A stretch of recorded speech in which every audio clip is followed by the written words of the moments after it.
students, today we are going to start our second EVS chapter, Doodle Back to Tusker. Kuriyanam mudal Kompananu vare. In this class, we are discussing about 3 exam-oriented questions. എക്സാമിന് ചോദിക്കുന്ന 3 important questions ആണ് ഇന്നത്തെ ക്ലാസ്സിൽ നമ്മൾ എടുക്കാൻ പോകുന്നത്. You always get this class in Victor's channel. Okay, let's move to our class. The first question is, why we keep animals in home, or what are the uses of animals? നിങ്ങളുടെ വീട്ടിലൊക്കെ ധാരാളം ആനിമൽസിനെ നിങ്ങൾ വളർത്തുന്നുണ്ടാവും. എല്ലാ ആനിമൽസിനും അതിൻ്റെതായ particular needs ഉണ്ടാവും അല്ലേ? Some particular uses of animals. അത് എന്തൊക്കെയായിരിക്കും? In our home there are hen, goat, chick, cat, dog, buffalo, etc. Can you say what is the use of hen? Yes, it gives us egg and flesh. What is the use of cow? It gives us milk. Okay, in your textbook, page number 24, there is a table. This is the table. Animals keep in our home for particular needs.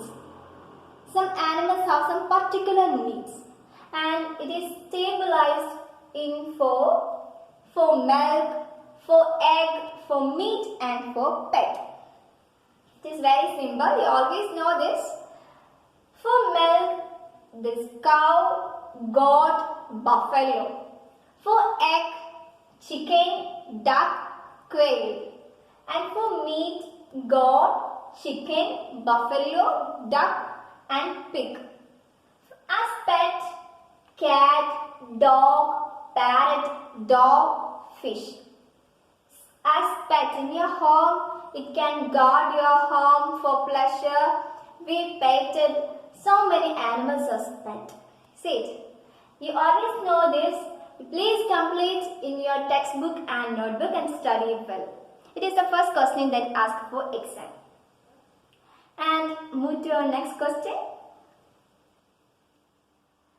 Animals are disappearing nowadays because of the interference of human.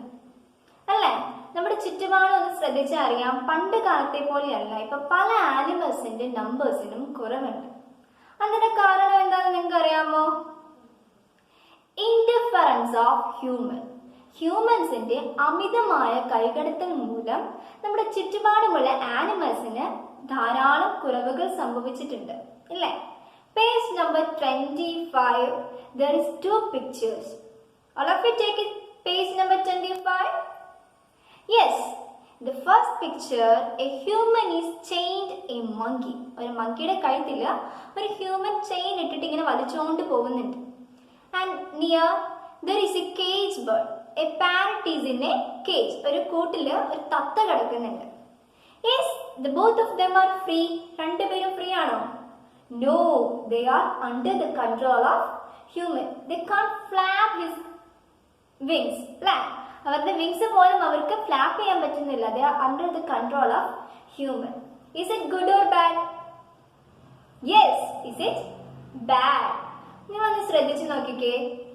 ഫോറസ്റ്റിൽ കൂടെ പോകുന്ന ആനയെ നമ്മൾ നാട്ടിലേക്ക് കൊണ്ടുവന്ന് അതിന് chain ഇട്ട് അല്ലെ, ചെങ്ങലിട്ട് എന്ത് ചെയ്യുന്നുണ്ട്? ലോഡ്സും വുഡ്സും ഒക്കെ പിടിക്കുന്നു. ശരിയാണോ അത്? അല്ല. അതുപോലെ കാട്ടിലുള്ള ടൈഗറിന്റെ ഒക്കെ എന്താ അതിന്റെ ഫർ എടുത്ത് നമ്മൾ പല കരകൗശല സാധനങ്ങളും ഉണ്ടാക്കുന്നു. ഇതൊന്നും കറക്റ്റ് അല്ല, ബിക്കോസ് ഇതെല്ലാം അവരുടെ നമ്പേഴ്സിന് ഡിഫറൻസ് ഉണ്ടാക്കുന്നു. So this is the next question. Can you make placard to aware human? ഇങ്ങനെയൊന്നും ചെയ്യാൻ പാടില്ല. Our duty is to protect animals. Don't interfere animals എന്ന അവയർനെസ് കൊടുക്കാനായിട്ട് ഒരു പോസ്റ്റർ ഓർ പ്ലേക്കാർഡ് ഉണ്ടാക്കാൻ നിങ്ങൾക്ക് എക്സാമിന് ചോദിക്കാറുണ്ട്. It is the second question. Animals are disappearing because of human interference. Human interference കാരണം, ഹ്യൂമൻസിന്റെ കൈകടത്തൽ കാരണം നമ്മുടെ ചുറ്റുപാടുമുള്ള ആനിമൽസ് വാനിഷ് ഔട്ട് ചെയ്യുകയാണ്, അല്ലെങ്കിൽ ഡിസപ്പിയർ ചെയ്യുകയാണ്. കാരണം human interference. ഇങ്ങനെ ചെയ്യാൻ പാടില്ല. Our duty is to protect animals എന്ന തീം കൊടുത്തുകൊണ്ടുള്ള പോസ്റ്റർ ഓർ പ്ലേ കാർഡ്സ് ഉണ്ടാക്കുക. Make play card and posters to aware the humans. Okay, it is an important question for your exam. You must study well. There are 3 placards I made. It is our duty to preserve the organism. നമ്മുടെ ഡ്യൂട്ടിയാണ് നമ്മുടെ ചുറ്റുപാടുമുള്ള ആനിമൽസിനെ preserve ചെയ്യുക, സംരക്ഷിക്കുക എന്നുള്ളത്, അല്ലേ? നമ്മുടെ ഡ്യൂട്ടിയാണ് നമ്മുടെ അടുത്തുള്ള ആനിമൽസിന് അവർക്ക് ഫുഡ് കൊടുക്കുക, അവർക്ക് ആവശ്യമുള്ള ഹാബിറ്റാറ്റ് കൊടുക്കുക, അവരെ കെയർ ചെയ്യുക എന്നുള്ളതൊക്കെ എന്താണ്? നമ്മുടെ ഡ്യൂട്ടിയാണ്. Our duty is to preserve organism. Placard number 2, don't destroy the habitats of creatures. Habitat, what is mean by habitat? വീട്, വാസസ്ഥലം. Don't destroy the habitat of creatures. ഒരു ആനിമൽസിന്റെ പോലും അല്ലെങ്കിൽ ഒരു ക്രീച്ചേഴ്സിന്റെ പോലും അവരുടെ വാസസ്ഥലം നമ്മൾ നശിപ്പിക്കാൻ പാടില്ല. ഒന്ന് ശ്രദ്ധിച്ചു നോക്കിയാൽ നമ്മുടെ മുറ്റത്തൊരു കിളിക്കൂടുണ്ട്. നമ്മൾ അതിൽ പോയി എപ്പോഴും നോക്കുക, അതിനകത്ത് പണിതുകൊണ്ടിരുന്നു കഴിഞ്ഞാൽ പിന്നെ അതിനകത്തേക്ക് എന്ത് വരില്ല? കിളികളൊന്നും വരില്ല. അപ്പം എന്ത് ചെയ്യാൻ പാടില്ല? അവരുടെ ഹാബിറ്റാറ്റ് നമ്മൾ ഡിസ്ട്രോയ് ചെയ്യാൻ പാടില്ല. And the third one is be kind towards creatures, protect them. എല്ലാ ആനിമൽസിനോടും നമ്മൾ ദയാലുവായിരിക്കണം. And we must protect them. അവരെ പ്രൊട്ടക്ട് ചെയ്യുകയും ചെയ്യണം, അല്ലേ? അല്ലാതെ കാട്ടിലുള്ള ആനയെ നമ്മൾ തടിയെടുക്കാനായിട്ട് ഇവിടെ കൊണ്ടുവന്ന് നമ്മൾ എന്ത് ക്രുവൽ ശരിക്കും ക്രുവാലിറ്റി ചെയ്യുവാണ്, അല്ലേ? Don't be like. അല്ലെങ്കിൽ നമ്മൾ ആനിമൽസിനെ കൊന്നു തിന്നു, ഇതൊക്കെ ഒന്നും എന്താണ് ശരിയല്ല. Our duty is to protect organism or protect our animals. Okay, these are the 2 questions. The first one is what are the uses of animals? Why we keep animals at home? എന്തിനാണ് നമ്മൾ ആനിമൽസിനെ keep ചെയ്യുന്നത്? What are the uses? Second one is make placard or poster to aware human interference of human towards animals. Okay. And our third question is classification of animals according to the food habit. എല്ലാ ആനിമൽസും കഴിക്കുന്ന food ഒന്നാണോ? അല്ല. ചിലവർ vegetarian കഴിക്കും, ചിലർ flush മാത്രമാണ് കഴിക്കൂ, ചിലർ രണ്ടും കഴിക്കുന്നുണ്ട്. അങ്ങനെ ഫുഡ് ഹാബിറ്റ് അനുസരിച്ച് നമ്മൾ ആനിമൽസിനെ 3 ആയിട്ട് ക്ലാസിഫൈ ചെയ്തിട്ടുണ്ട്. What are they? Herbivorous, carnivorous and omnivorous. ഇത് ഇമ്പോർട്ടൻ്റ് ആയിട്ടുള്ള ഫസ്റ്റ് ഔട്ട്കം ആണ് നമ്മുടെ ചാപ്റ്ററിന്റെ. നിങ്ങൾ ചെറിയ ക്ലാസ്സിൽ സ്റ്റാർട്ടപ്പ് പഠിച്ചിട്ടുണ്ട്.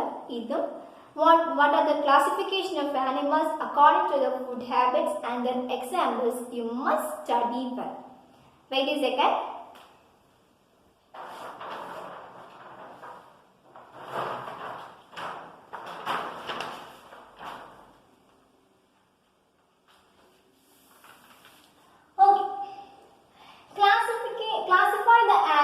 According to their food habits. ഓരോ ആനിമൽസിന്റെ ഫുഡ് ഹാബിറ്റ് അനുസരിച്ച് നമ്മൾ 3 ആയി തിരിച്ചിട്ടുണ്ട്, അല്ലേ?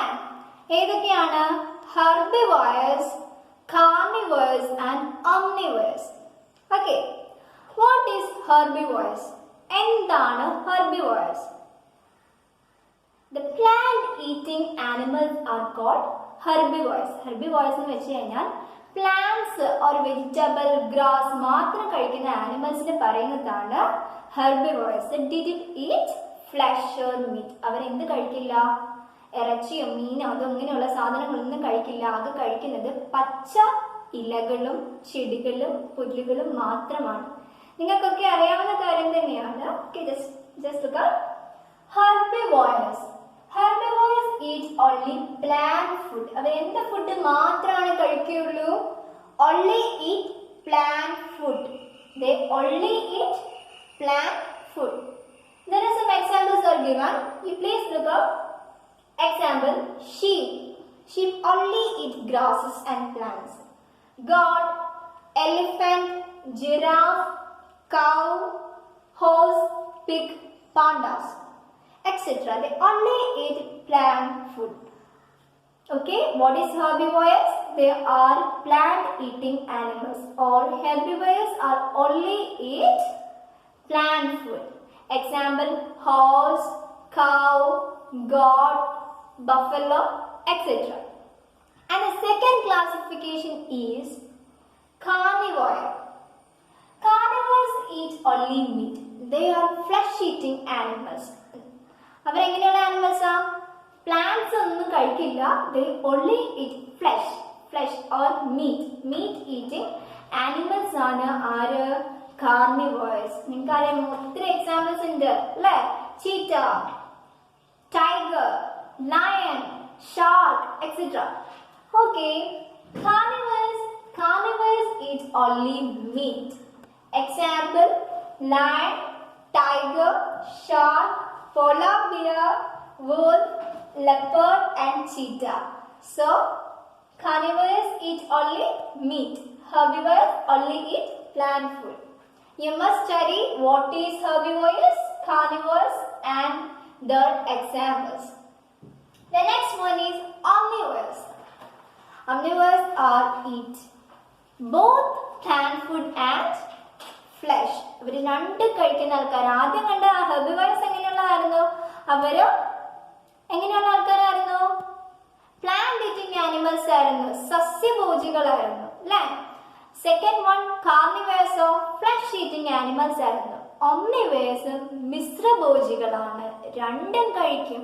അവര് പ്ലാന്റ്സും കഴിക്കും, പ്ലാന്റ് ഫുഡും കഴിക്കും, അതുപോലെ തന്നെ ഫ്ലഷ് ഓർ മീറ്റും കഴിക്കും. They eat both. Look, omnivores eat both plant food and meat. അവർ രണ്ടും കഴിക്കുന്ന ആൾക്കാരാണ്, both plant food and meat.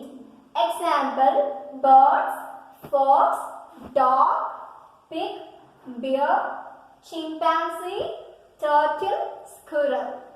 ഇതിന്റെ മൂന്നിന്റെയും എക്സാമ്പിൾസ് പഠിക്കണം. ഇന്നത്തെ ക്ലാസ് വളരെ ഷോർട്ട് ക്ലാസ് ആണ്. നമ്മുടെ സ്റ്റാർട്ടിങ് 3 pages മാത്രമാണ് നമ്മൾ ഇന്നത്തെ ക്ലാസ്സിൽ എടുത്തിട്ടുള്ളൂ. ഇനി വരുന്ന പോർഷൻസ് കുറച്ചും കൂടി ഇലാബറേറ്റ് ആയിട്ട് പഠിക്കാനുള്ള പോർഷൻസ് ആണ്. ഈ പോർഷനകത്ത് ഞാൻ ക്ലാസ് ആയിട്ടൊന്നും എടുക്കുന്നില്ല. 3 exam oriented ക്വസ്റ്റ്യൻസ് മാത്രമാണ് ഡിസ്കസ് ചെയ്തിരിക്കുന്നത്. First one, why we keep animals at home, or what are the particular uses of animals. എന്തൊക്കെയാണ് ഓരോ ആനിമൽസിന്റെ, ഡൊമസ്റ്റിക്കേറ്റഡ് ആയിട്ടുള്ള ആനിമൽസിന്റെ പർട്ടിക്കുലർ യൂസസ്. ടേബിൾ ആയിട്ട് പഠിച്ചാൽ മതി, നിങ്ങൾക്ക് എല്ലാവർക്കും അറിയാം, സ്വന്തമായിട്ട് എഴുതാവുന്ന കാര്യമേ ഉള്ളൂ. The second one is for awareness, make play cards. എന്തിനെ പറ്റിയുള്ള പ്ലേ കാർഡ്സ് ആണ് ഉണ്ടാക്കാൻ പറഞ്ഞത്? Yes, some animals are disappearing, vanishing out because of the interference of human. മനുഷ്യരുടെ കൈകടത്തൽ കാരണം പല ആനിമൽസും ഭൂമിയിൽ നിന്ന് ഇല്ലാതാകുന്നു. അതുകൊണ്ട് our duty is to protect animals and theme കൊടുത്തുകൊണ്ടുള്ള പ്ലേ കാർഡ്സ് ഓർ പോസ്റ്റേഴ്സ് ഉണ്ടാക്കുക. And the third one is classification of animals according to their food habits. അവരവരുടെ ഫുഡ് ഹാബിറ്റ്സ് അനുസരിച്ച് ആനിമൽസിനെ മൂന്നായിട്ട് തിരിക്കുന്നുണ്ട്: herbivores, carnivores and omnivores and their examples. Hope you understand my class. If you have any doubts, you please mention in class group. Thank you. Wait for next class. Bye.